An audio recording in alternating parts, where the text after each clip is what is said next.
Well, hello, my name is Dr. Perry Meyer, and I am the medical director of the Meyer Institute, a center of excellence dedicated to the treatment of the diabetic foot. And today is April the 16th, and we have successfully finished our third week of running the wound practice under the cloud of COVID. And I have a few things to say about some of the good things that have come of these last 3 weeks and what we've discovered about ourselves and about what we've discovered about our patients and about how we deliver our healthcare. These are all pretty big deal. The shift in how we delivered the care was critical. The efficiency that we went about doing it was really important. So that it was a little bit painful at the beginning, but now that we're into it and the discipline about putting the protocols in place, it's now becoming second nature, and that's helpful for us. It's certainly allowing us a little bit of comfort and decreasing our anxiety level with regards to, whether we'll be able to actually keep up and running and deliver the care that we think is needed. So which brings me around to some of the negative things I'm going to start out with. First of all, the one thing that we have found over these last few weeks, the initial scare that went into people really is lasting even out to this length. And they are really frightened, our patients, and frightened to the point where they would forego coming to the clinic for wound care when they have a wound that is limb-threatening one, or one that is always in evolution and needs to have management and debridement done on a regular basis in order to keep it under control. They went and they knew that they needed to come, but too frightened to leave the house, and so sat and went for, instead of 2-week interval, went to 4 weeks, and they came in under crisis. And that is not a good way to manage these wounds.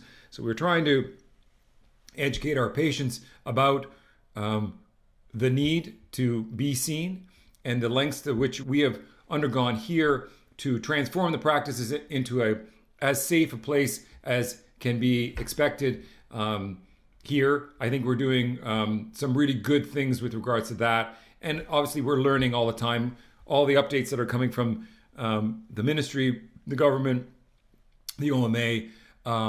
These are all great things and one that guides us. But so the negative part of this is that patients didn't come because they were frightened, not because they didn't want to, but because they were frightened to leave the house. They knew of the importance, but stayed back. We need to be able to communicate now with our patients to ensure that they understand that it's safe to come here under certain guidelines, certain criteria. There is some triaging to be had, but by and large, they are certainly, it is a necessary appointment that they need to prioritize.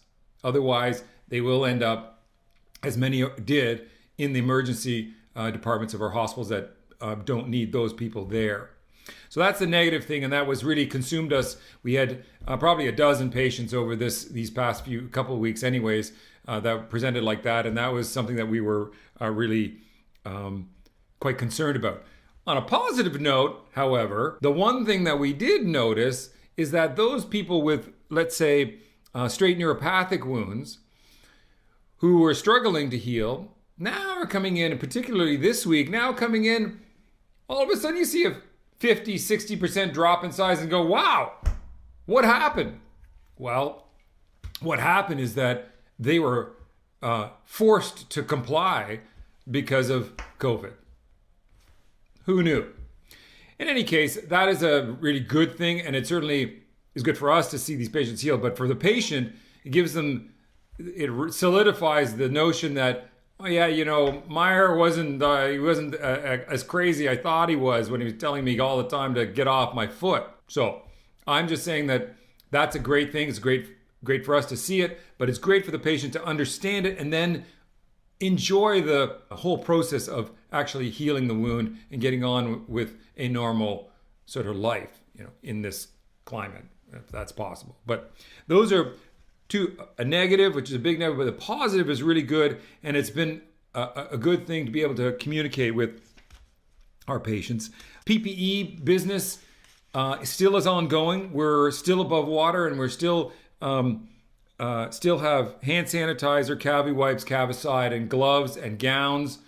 But we are now in the process of developing a PPE sort of database so that we can see the rate of consumption and sort of make some predictions about where we need to get moving forward. Other clinics should probably do this, but in this practice, we need to have some projections about that, and that's what we're working on. If there's anybody out there, any wound centers who may stumble across my ramblings, if you have ideas about how to manage that and maybe some tips about running your clinic under this COVID environment, I'd love to be able to try to collaborate on delivering the care better.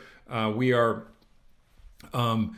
just poised to launch our virtual care module, Medio, on our electronic medical records. That'll come on Monday, and we'll be able to do some protected video conferencing on the fly. I don't know how well it will work, but it's been used all across Canada. It's quite good. So we're going to launch that. But we've also been ramping up our virtual care with FaceTiming or whatever you want. So that kind of a platform, that works too. So we're working on that. There are some really great things that have come out of Hamilton Health Sciences. I got to admit, my wife, Dr. Karen Chung, she works there. She's a pediatric intensivist. She's under a lot of heat there, trying to keep those sick children as healthy as they can be under these circumstances. Very trying. But there are some really great things that she has brought home, and that HHS has published themselves. The two things that I really liked, and I thought it was super important, is a start of the day resilience checklist. It looks like this, and it's got some sort of exercises, mental exercises, affirmation exercises to focus on your feelings, about positivity, and about what we are grateful for, because during these times it can be very negative, and it's demoralizing, and it's depressing. So this is a good opportunity to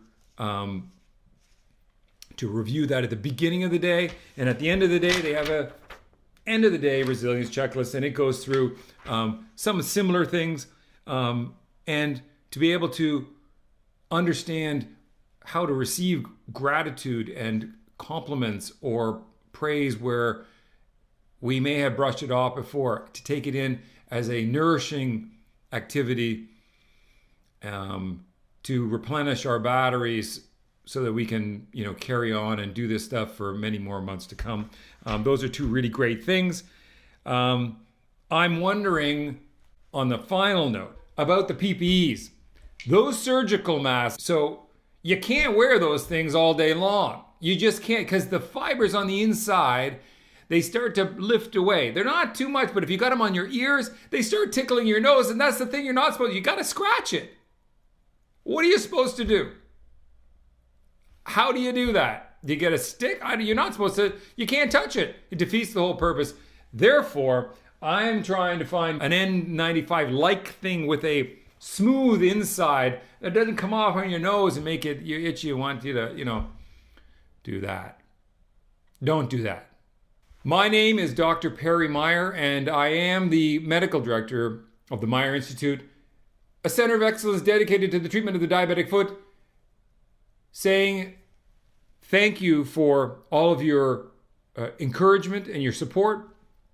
We are just getting started to try to do better work as time comes forward, and to be able to share it with you.